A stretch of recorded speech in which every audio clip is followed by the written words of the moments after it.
December 4, 1971. Location వచ్చేసి లోంగేవాలా, రాజస్థాన్. చుట్టూ ఎడారి. ఆ ఎడారిలో ఒంటరిగా ఒక ఇండియన్ ఆర్మీ పోస్ట్ ఉంది. ఆ పోస్ట్ ని ఒక 120 సోల్జర్స్ డిఫెండ్ చేయడానికి ఉన్నారు. చుట్టూ కంప్లీట్ సైలెన్స్ అండ్ వెపన్స్ కావచ్చు, అమ్యునిషన్ కావచ్చు, ఇవన్నీ చాలా అంటే చాలా తక్కువ ఉన్నాయి.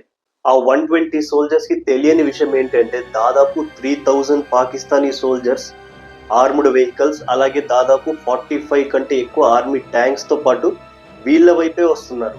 ఇది ఒక రియల్ స్టోరీ, బ్యాటిల్ ఆఫ్ లోంగేవాలా. ఇది one of the most miraculous and heroic victory మన ఇండియన్ మిలిటరీ హిస్టరీలో. So let's begin. India Pakistan war 1971 లో 3 డిసెంబర్ స్టార్ట్ అయింది. అది eastern front and western front లో నడుస్తుంది. అది ఈస్టర్న్ ఫ్రంట్ లో వచ్చేసి ఇప్పటి బంగ్లాదేశ్, అప్పటి east Pakistan. And western front లో పాకిస్తాన్ స్ట్రాటజీ చాలా సింపుల్. వెస్టర్న్ ఫ్రంట్ అంటే మన రాజస్థాన్, పంజాబ్, గుజరాత్ ఈ సైడ్ అన్నమాట. ఈ బార్డర్ లో దాని స్ట్రాటజీ ఏంటి అంటే చాలా క్విక్ గా అటాక్ చేయడం అండ్ ల్యాండ్ గ్రాప్ చేయడం అండ్ వెంటనే భారత్ పై ఇంటర్నేషనల్ ప్రెషర్ తేవడం. ఎందుకంటే అప్పుడు అమెరికా కూడా వాళ్ళకే సపోర్ట్ గా ఉంది. సో భారత్ సరెండర్ అయిపోతుంది, తగ్గిపోతుంది, లొంగిపోతుంది, పై చేయి సాధించవచ్చు అని వాళ్ళ ఒక పిచ్చి ప్లాన్. లోంగేవాలా ఒక నిర్మానుష్యమైన ప్రాంతం. అందులో జస్ట్ ఒక ఇండియన్ పోస్ట్ ఉంది. ఆ పోస్ట్ లో కేవలం 120 సోల్జర్స్ ఉన్నారు. ఆ సోల్జర్స్ కూడా 23 పంజాబ్ రెజిమెంట్ నుంచి. అండ్ వాళ్ళని లీడ్ చేస్తుంది మేజర్ కుల్దీప్ సింగ్ చంద్పూరి. పాకిస్తాన్ నమ్మింది ఏంటి అంటే లోంగేవాలాలో Indian army presence almost nothing అని అనుకున్నారు.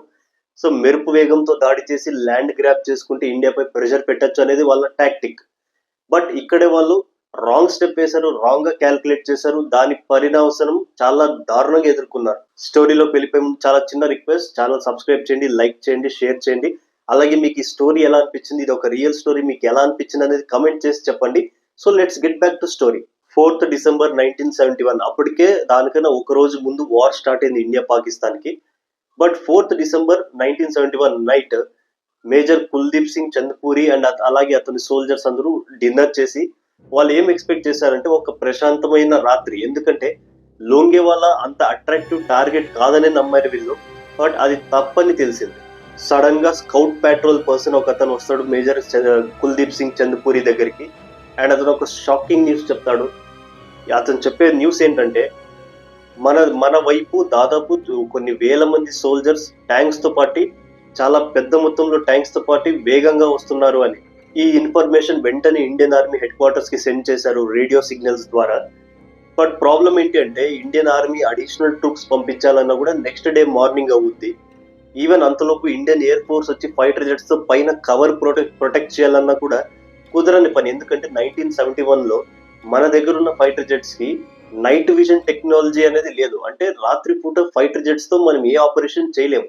So even Indian air force help చేయాలన్నా కూడా అది రేపు పొద్దున్న మార్నింగ్, అంటే నెక్స్ట్ డే మార్నింగ్ వరకు ఏమీ చేయలేరు. అండ్ అర్ధరాత్రి పాకిస్తాన్ వాళ్ళు అటాక్ చేయబోతున్నారు.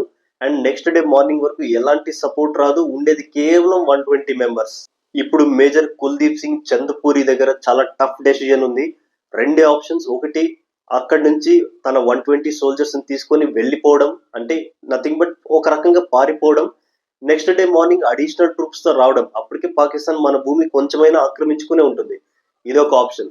రెండు ఆప్షన్ ఏదైతే అదైంది, let's fight. And major Kuldeep Singh Chandpuri decide చేసుకున్నారు లెట్స్ ఫైట్ అని. చంద్పూరి గారు సోల్జర్స్ ని మోటివేట్ చేశారు. అండ్ ఆయన ఇంకొక మాట కూడా అన్నారు లాస్ట్ లో, ఎవరికైనా ప్రాణ భయం ఉంటే వెంటనే వెళ్ళిపోండి, నేనైతే రాను, మీరు కావాలంటే వెళ్ళండి అన్నారు. కానీ ఒక్క సోల్జర్ కూడా వెనకడుగు వేయలేదు. అందరూ కలిసి ఒకే మాట అన్నారు, లెట్స్ ఫైట్ అని. చంద్పూరి గారు ఒక్క మాట అన్నారు ఫైనల్ గా. అది ఏంటి అంటే రేపు పొద్దున్న మార్నింగ్ మనకి అడిషనల్ సపోర్ట్ వచ్చేంత వరకు ఎట్టి పరిస్థితుల్లో లోంగేవాలా పాకిస్తాన్ చేతిలో పోగొట్టు. లోంగేవాలా షుడ్ నాట్ ఫాల్. అవసరమైతే మన ప్రాణాలైన ఇద్దాం, కానీ లోంగేవాలా ఎట్టి పరిస్థితులను పోగొట్టుకోకూడదు. రేపు పొద్దున వరకు మనం డిఫెండ్ చేయాలి అన్నారు. అటువైపు పాకిస్తాన్ తో infantry battalions, armoured vehicles, support vehicles, tanks, చాలా గట్టిగా అమ్యునిషన్, ఇవన్నీ వాళ్ళతో ఉన్నాయి. అండ్ ఇటువైపు మనతో లోంగేవాలా పోస్ట్ లో ఒక్క ట్యాంక్ కూడా లేదు. ఒక జీప్ మౌంటెడ్ రెకాయిల్లెస్ గన్ అనేది ఒకటి ఉంటుంది, ఆ జీప్ ఉంది. దాంతో పాటు మోటార్స్ ఉన్నాయి, తక్కువ అమ్యునిషన్ ఉంది. కేవలం వీటితోనే పొద్దున వరకు డిఫెండ్ చేయాలి, ఎయిర్ ఫోర్స్ సపోర్ట్ వచ్చేంత వరకు. మనకున్న అడ్వాంటేజ్ ఏంటంటే మన లోంగేవాలా పోస్ట్ అనేది హై గ్రౌండ్ లో ఉంది. అంటే గ్రౌండ్ లెవెల్ కంటే కొంచెం హైట్ లో ఉంది.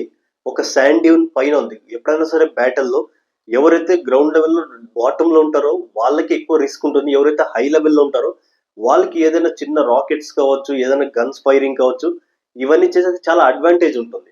మన మేజర్ చంద్‌పురి గారు చేసిన ప్లాన్ ఏంటి అంటే, ఆ 120 సోల్జర్స్‌ని చాలా చిన్న చిన్న టీమ్స్‌గా డివైడ్ చేసి, చాలా వైడ్ స్ప్రెడ్ ఏరియాలో వాళ్ళందరిని స్కాటర్ చేసి, అంటే లైక్ ఫర్ ఎగ్జాంపుల్ ఒక 5-10 మెంబర్స్ ఒక గ్రూపు, 5-10 మెంబర్స్ ఇటువైపు ఇంకో గ్రూపు, దగ్గరగా కాకుండా దూరంగా స్ప్రెడ్ చేసి, వాళ్ళని కవర్ తీసుకోమన్నారు. అంటే కనపడకుండా గ్రౌండ్ లెవెల్‌లో కనపడకుండా కవర్ తీసుకోమన్నారు. అలా తీసుకొని ఎప్పుడైతే పాకిస్తాన్ దగ్గరకొస్తుందో, వీళ్ళు అకస్మాత్తుగా దాడి చేస్తే పాకిస్తాన్ వాళ్ళు కన్‌ఫ్యూజ్ అవుతారు. ఎందుకు అంటే, అరే! చూస్తే ఎవరు లేరు కదా! కానీ ఎక్కడి నుంచి వస్తున్నాయి బుల్లెట్స్ అని రకరకాల డైరెక్షన్స్ నుంచి వస్తాయి. అది వాళ్ళకి చాలా కన్‌ఫ్యూజింగ్‌గా ఉంటుంది. మీరు ఇక్కడి దాకా ఈ స్టోరీ చూస్తున్నారంటే ఖచ్చితంగా మీకు నచ్చే ఉంటుంది. సో, ప్లీజ్ లైక్ చేయండి. ఎక్కువ రీచ్ ఉంటుంది. అలాగే సబ్స్క్రైబ్ చేయండి. రిటెన్షన్ ఉంటుంది. అలాగే కమెంట్ కూడా చేయండి. మీకేమనిపించింది ఫైనల్‌గా ఈ స్టోరీ మొత్తం చూడండి. చూసాక కమెంట్ చేయండి. ఏదైనా సజెషన్స్ ఉంటే చెప్పండి. So, let's get back to story. Even కొన్ని యాంటీ ట్యాంక్ ల్యాండ్ మైన్స్ కూడా మన వాళ్ళు మన పోస్ట్ కంటే కొంచెం ముందు పెట్టడం మొదలుపెట్టారు. టైం లేని కారణంగా ఆ అర్జెన్సీలో సరిగ్గా ఏం మిస్టేక్ అయిందో కానీ మన సోల్జర్ ఆ మైన్స్ సెట్ చేసే టైంలోనే తన ప్రాణాలు వదిలారు. అర్ధరాత్రి దాదాపు 12:30కి ఫైరింగ్ మొదలైంది. డెజర్ట్ లో పాకిస్తాన్ స్టార్ట్ చేశారు ఫైరింగ్. వాళ్ళ ట్యాంక్స్ నుంచి మషిన్ గన్స్ చాలా గట్టిగానే ఫైర్ చేశారు. అండ్ వాళ్ళకి ఇక్కడ ఒక చిన్న ప్రాబ్లం ఎదురైంది. అది ఏంటి అంటే వాళ్ళ ఏదైతే ట్యాంక్స్ ఉన్నాయో అది ఈ సాఫ్ట్ శాండ్ పై అనుకున్నంత స్పీడ్ లో వెళ్ళలేకపోతున్నాయి. చాలా స్లోగా కదులుతున్నాయి. అది వాళ్ళకు ఒక మేజర్ డిసడ్వాంటేజ్ గా మారింది. ఇండియన్ సోల్జర్స్ రిప్లైలో మోర్టార్స్, అలాగే మషిన్ గన్ కావచ్చు, అలాగే జీప్ పై మౌంట్ చేసిన గన్ తో బదులుగా రిప్లై ఇచ్చారు చాలా ధీటుగా. కొంతమంది ఇండియన్ సోల్జర్స్ అయితే ఏకంగా పాకిస్తాన్ ఆర్మర్డ్ బ్రిగేడ్ ని కూడా ఆపగలిగారు. ఇక్కడ మనం మర్చిపోకూడదు, అవతల వైపు దాదాపు 3000 సోల్జర్స్ ఉన్నారు, యువతల 120 సోల్జర్స్ ఉన్నారు. అంటే రేషియో చూసుకుంటే ఆల్మోస్ట్ ఒక 20 సోల్జర్స్ పాకిస్తాన్ ఒకవైపు అంటే వాళ్ళకి సరి సమానంగా ఇక్కడ 1 సోల్జర్ ఇండియన్. అంటే అసలు ఈ రేషియో ఎంత మనకి డిసడ్వాంటేజ్, బట్ స్టిల్ మన స్పిరిట్ తో మనం ఫైట్ చేస్తున్నాం. సడన్ గా ఒక పాకిస్తానీ ట్యాంక్ పేలిపోయింది. అది కూడా మనం పెట్టిన ల్యాండ్ మైన్స్ కారణంగా. And with in no time ఇంకొక ట్యాంక్ కూడా పేలిపోయింది. వాళ్ళు షాక్ అయ్యారు. అందుకే ముందుకు రావడం ఆపేసి పాజ్ చేశారు వాళ్ళ మూవ్మెంట్ ని. వాళ్ళు ల్యాండ్ మైన్ డిటెక్టర్స్ ని తీసుకొచ్చి ల్యాండ్ మైన్స్ ని తొలగించే పనిలో ఉన్నారు పాకిస్తాన్ వాళ్ళు. ఇలా చేసి మనం సాధించింది ఏంటి అంటే వాళ్ళ టైం వేస్ట్ చేయడం. మన ఎజెండా నెక్స్ట్ డే మార్నింగ్, అంటే ఇప్పుడు అర్ధరాత్రి అయితే నెక్స్ట్ డే మార్నింగ్ వరకు ఎలాగైనా సరే ఈ వార్ ని ఈ 120 సోల్జర్స్ ఎలాగైనా సరే కంటిన్యూ చేస్తూ ఉండాలి. టైం ఏమో అరౌండ్ 3 AM అవుతుంది మార్నింగ్. మన దగ్గర ఉన్న అమ్యునిషన్ ఏమో చాలా తక్కువ ఉంది. And I think around 4 AM ఆ టైంలో కొంచెం అంటే హెవీ కాదు, లైట్ గా డస్ట్ స్టార్మ్ అనేది వచ్చింది డెజర్ట్ లో. సో దాని వల్ల ఫైరింగ్ అనేది కొద్దిసేపు పాజ్ అయింది. అండ్ ఇలా కంటిన్యూగా మళ్ళీ ఫైట్ చేస్తూ ఆల్మోస్ట్ టైం 5 అయింది. ఈ 5 o'clock అయ్యే టైంకి పాకిస్తానీ ట్యాంక్స్ ఏవైతే ఉన్నాయో అవి మన లోంగేవాలా పోస్ట్ కి చాలా దగ్గరగా వచ్చేసాయి. అప్పుడే గేమ్ చేంజింగ్ మూమెంట్ జరిగింది. అదే ఇండియన్ ఎయిర్ ఫోర్స్ గేమ్ లో ఎంటర్ అయ్యింది. ఎర్లీ మార్నింగ్ 5 o'clock కల్లా Indian air force 4 Hunter jets ఏదైతే ఉన్నాయో అప్పట్లో 1971లో అవి జైసల్మేర్ ఎయిర్ బేస్ నుంచి టేక్ ఆఫ్ అయ్యి లోంగేవాలాకి రీచ్ అయిపోయాయి. మన ఫైటర్ జెట్ లో ఉన్న పైలట్స్ వెంటనే రాకెట్స్ అండ్ బాంబ్స్ ని పాకిస్తానీ ట్యాంక్స్ పై డ్రాప్ చేయడం స్టార్ట్ చేశారు. అండ్ గుర్తుపెట్టుకొని చుట్టూ ఎడారి, వాళ్ళకి ఎటువైపు వెళ్ళినా కూడా ఏ కవర్ లేదు. పాకిస్తాన్ వాళ్ళు చెప్పాలంటే వాళ్ళ ట్యాంక్స్ ఒక సిట్టింగ్ డక్స్ గా మారిపోయారు ఆ డెజర్ట్ లో. ఒక ట్యాంక్ తర్వాత ఇంకొకటి ఇలా బ్లాస్ట్ అవుతూ ఉన్నాయి. అండ్ పాకిస్తాన్ ఏదైతే వాళ్ళ టీమ్ లో కొంత భాగాన్ని బ్యాక్వర్డ్ పొజిషన్ లో పెట్టారో వాళ్ళని మళ్ళీ ఫార్వర్డ్ పొజిషన్ కి తీసుకొచ్చారు. అంటే ట్రూప్స్ ని ఇంక్రీజ్ చేశారు. మన ఫైటర్ జెట్స్ తెచ్చుకున్న రాకెట్స్ కావచ్చు, బాంబ్స్ కావచ్చు, ఇవన్నీ అయిపోవడంతో మళ్ళీ తిరిగి జైసల్మేర్ ఎయిర్ బేస్ కి వెళ్ళి రీఫ్యూలింగ్ చేసుకుని, అలాగే బాంబ్స్ కావచ్చు, రాకెట్స్ కావచ్చు, ఇవన్నీ మళ్ళీ ఎక్విప్ చేసుకొని మళ్ళీ లోంగేవాలాకి బయలుదేరారు. ఇలా బ్యాటిల్ ఆఫ్ లోంగేవాలా 4th డిసెంబర్ నుంచి 7th డిసెంబర్ వరకు కొనసాగింది. అంటే 3 days కొనసాగింది ఈ బ్యాటిల్. ఇండియన్ ఆర్మీ కూడా ఆర్మర్డ్ వెహికల్స్ కావచ్చు, సోల్జర్స్ కావచ్చు, ఇవన్నీ బ్యాకప్ ప్రొవైడ్ చేయడం స్టార్ట్ చేసింది. అండ్ ఇప్పుడు మనం చాలా అంటే చాలా స్ట్రాంగ్ పొజిషన్ లో ఉన్నాం. Finally 7th December 1971 battle of లోంగేవాలాలో పాకిస్తాన్ ఓటమి ఒప్పుకునింది. వెనుతిరిగిపోయింది. వాళ్ళు కాలిపోయిన ట్యాంక్స్ కావచ్చు, వదిలిపోయిన ట్యాంక్స్ కావచ్చు, అవన్నీ ఇప్పటికి కూడా ఈవెన్ టిల్ డేట్ అవి ఇప్పటికి కూడా లోంగేవాలాలోనే ఉన్నాయి. పాకిస్తాన్ కి దాదాపు 30 నుంచి 40 ట్యాంక్స్ నష్టం జరిగింది. అది కాకుండా 100కు పైగా వెహికల్స్ కాలిపోయాయి అండ్ లార్జ్ స్కేల్లో హ్యూమన్ క్యాజువాలిటీస్ జరిగాయి. అండ్ ఈ దెబ్బతో వాళ్ళు ఇంకా చేసేది ఏమీ లేదని చెప్పి వెనుతిరిగారు. మన లాసెస్ ఏమో చాలా తక్కువ ఉన్నాయి. ఓవరాల్ గా మనం కోల్పోయింది కేవలం 2 సోల్జర్స్ ని. అండ్ అది కాకుండా మన ఎక్విప్మెంట్ కూడా చాలా తక్కువే నష్టపోయాం. అండ్ చాలా మంది మన సోల్జర్స్ ఇంజూర్ అయ్యారు, చాలా సీరియస్ గానే ఇంజూర్ అయ్యారు అప్పుడు. అండ్ గుర్తుపెట్టుకోవాలి, 20:1 ఏదైతే సోల్జర్స్ రేషియో ఉందో, అంటే 20 మెంబర్స్ పాకిస్తాన్ సోల్జర్స్ అటువైపు ఉంటే 1 ఇండియన్ సోల్జర్ ఇటువైపు. ఈ రేషియో అనేది అన్బిలీవబుల్.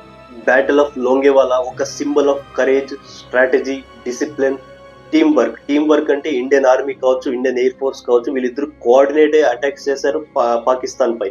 మన సోల్జర్స్ చూపించిన బ్రేవరీకి చాలా మందికి గ్యాలంటరీ అవార్డ్స్ వచ్చాయి. అండ్ మన మేజర్ కుల్దీప్ సింగ్ చంద్పురి గారికి మహావీర్ చక్ర అవార్డు తోటి సత్కరించారు. చంద్పురి గారి లీడర్షిప్ ఆల్మోస్ట్ ఓటమి అన్న ఒక పొజిషన్ నుంచి దాన్ని ఒక లెజెండరీ విక్టరీగా మార్చారు. అండ్ ఓవర్ నైట్ అంటే ఆ 3 days వార్ తర్వాత 23 పంజాబ్ రెజిమెంట్ అనేది ఒక హీరో సింబల్ గా మారిపోయింది. బ్యాటిల్ ఆఫ్ లోంగేవాలా ఒక రిమైండర్. అంటే మన సోల్జర్స్ తక్కువ సంఖ్యలో ఉన్నా, తక్కువ వెపన్స్ ఉన్నా, ఒక ఇండియన్ సోల్జర్ స్పిరిట్ ఎంత హైలో ఉంటుందంటే ఇంపాసిబుల్ దాన్ని కూడా పాసిబుల్ గా చేయగలము అన్నదానికి ఇది ఒక క్లాసిక్ ఎగ్జాంపుల్. జై హింద్. మీకు ఈ స్టోరీ నచ్చినట్లయితే కనుక లైక్ చేయండి, సబ్స్క్రైబ్ చేయండి మర్చిపోకండి. సబ్స్క్రిప్షన్ చాలా ఇంపార్టెంట్. అలాగే కమెంట్ కూడా చేయండి. Thank you.